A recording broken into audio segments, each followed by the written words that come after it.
Soomaaliya Soomaali baa leh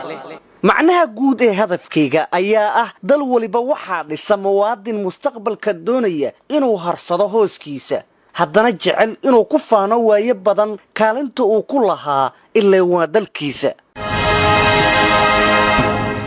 kaalintaadu waa muhiim kullay waa aragtideeda inta doontaba ka qaado caasimada dalkeena ee Muqdisho ayaa hadda u gudubtay halkii uu jeedku ahaa maamuuskii bari maanku uu ka guuxayay